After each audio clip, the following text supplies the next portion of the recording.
Okay. This is a 1949 John Deere B. Now this particular model came with the electric starter.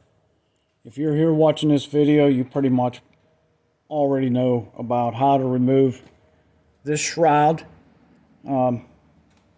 which is right here. It's pretty easy. You have to take the starter switch off the top first. You have to unscrew the knob on the top and this spring, and then you can just pull the housing right up over top. Now there's some odd screws that hold this housing on, and they look like a bow tie.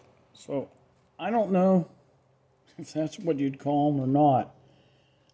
I think maybe you're supposed to be able to put a flat tip screwdriver in there and remove them, but they've been in there so long you can't do that. You're probably going to have to use needle nose vice grips like I did, and then just replace them with normal 7/16 bolts. But the starter is behind the flywheel here. There's the access, okay, and then this component here, this is what your knob attached to on the top. And when you depress this with your foot, this wraps around the starter, kind of like that, only this piece goes up like that. And there's a walking beam that comes inside of this housing. Hold on. Right here. And when you depress that, it mechanically depresses a solenoid that's attached to the starter. And that's what engages it. This is a direct route to the battery. So there's no fuses, there's no fusible links or anything. So if you're messing around down here, disconnect the battery. It's not hard. You take 3 bolts out. 2 of them you can reach easily. 2 9/16. One on the top, you're going to have to use a wrench to get up in there. That's all you can do because the flywheel's in the way. That or pull the flywheel off. But you can get your hand up in there once you break it loose to take it out. Okay, so once you get it out of there, and you want to tear it down, let me get this light. You want to tear it down and see if you have brush problems or if you have corrosion on the armature, or if you got a solenoid problem. The solenoid is kind of a funky thing.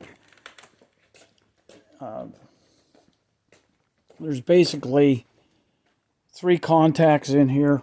One of them is a floating plate, so it works like a bus bar. So when you depress that rod with your foot, it mechanically depresses that portion right here and pushes it down on top of that bus bar. So you can take this apart pretty easy. There's insulators on both sides. Make sure those aren't worn out. If you want to take it apart, remove these 2 screws. Slide it apart. There's no bearings or washers or anything. They're going to fly out and land on your foot and then go underneath the workbench. Now getting it back together, that's something else. Because these, brushes, you can't get them out easily. It's not like you can take a small spring, snap it up and pull the brushes out, and then to reassemble do the same thing. So you have to retain the brushes in an extended position to do this. So what I did is I got some of these twist ties that we use these on a maple syrup farm, and this is to tie off the main line to a support line. You can use anything that has some type of ability to maintain a bend with some kind of force on it. I mean, these are probably like 25 thousandths in diameter, but they're pretty rigid. You can put some force, some pulling force on them, and they won't straighten back out. So what I did is I went to each one of these. I cut the end off of one. Here. Let me see here.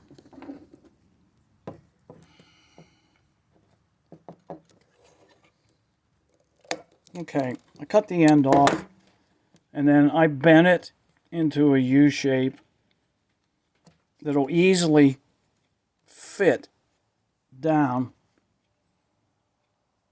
inside this brush, like so, and then up through. And then I just bent it over while I had it pulled tight and attached it to the one I installed on the opposite end.